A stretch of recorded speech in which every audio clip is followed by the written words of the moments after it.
les limites de la corruption dans le monde. L'année 2023 marque ainsi le 20e anniversaire de cette convention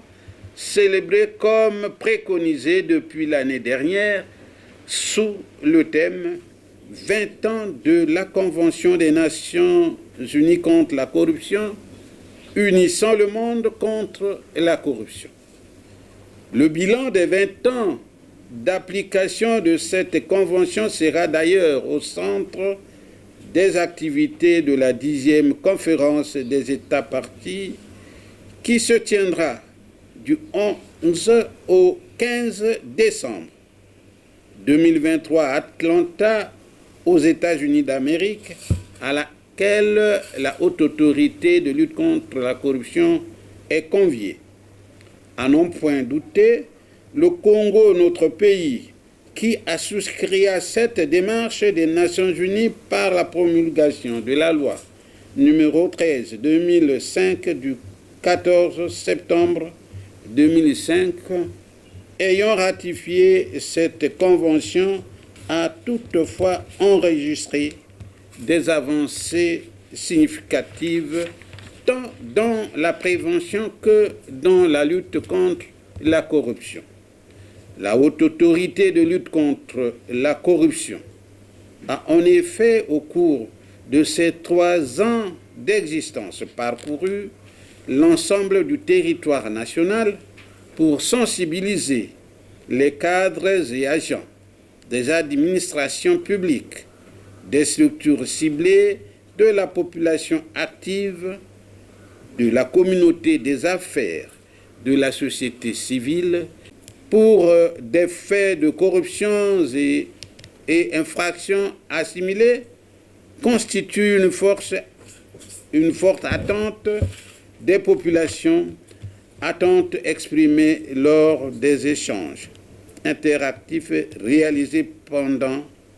les campagnes de sensibilisation. En outre, la Haute Autorité de lutte contre la corruption a reçu 53 plaintes, toutes diligentées contre des responsables administratifs, et 97 dénonciations recueillies à travers son numéro vert, le 1023, mis en service depuis le mois d'août 2022. Le constat qui se dégage d'ailleurs au niveau des populations est que la corruption a gangréné toutes les sphères de la vie nationale et que les prestations des services publics en faveur des citoyens sont réalisées sur le dos de la corruption, faisant de ces populations des victimes de ce fléau. Le climat des affaires n'encourage nullement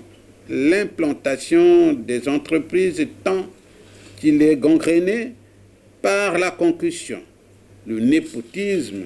et autres infractions assimilées.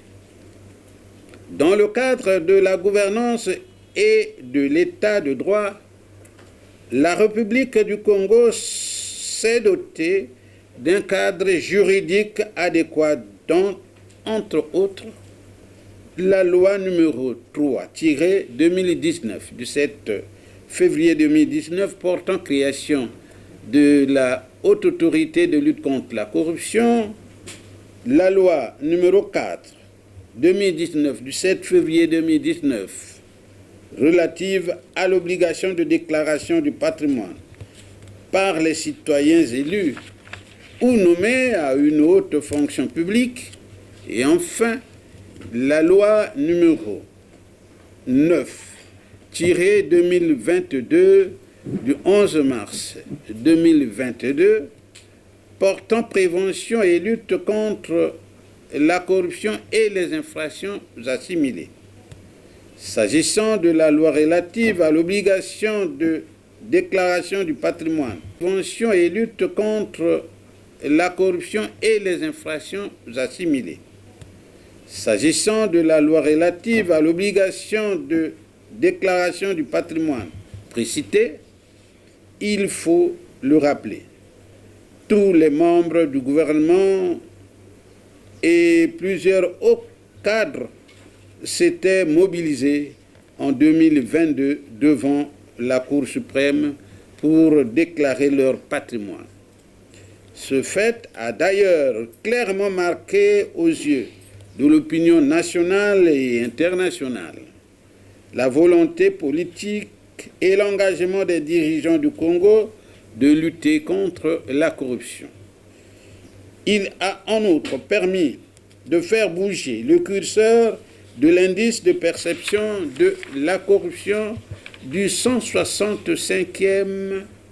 au 162e rang sur l'échelle de classement de Transparency International. Encore très faible, il faut l'avouer. Il sied de signaler que l'article 6, alinéa 1er de cette loi, a été déclaré contraire à l'article 55, alinéa 1er de la Constitution du 25 octobre 2015 par la Cour constitutionnelle. C'est ici l'occasion de lancer un appel au Parlement et au gouvernement de la République pour revoir cette disposition afin que la loi relative à l'obligation de déclaration du patrimoine reprenne son effectivité. Par ailleurs, dans le cadre de l'élaboration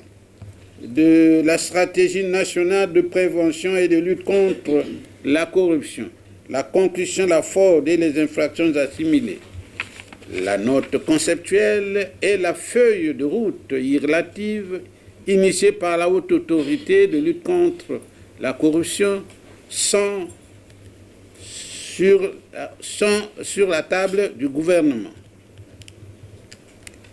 Enfin, la mise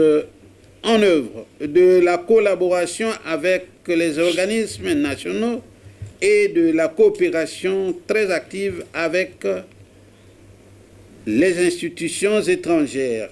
de lutte contre la corruption permettra à la Haute Autorité de lutte contre la corruption de bénéficier du renforcement des capacités institutionnelles dont elle a besoin pour emmener le bateau de la lutte contre la corruption au Congo vers des beaux rivages. Vive la Convention des Nations Unies contre la corruption, vive le Congo sans corruption. Je vous remercie.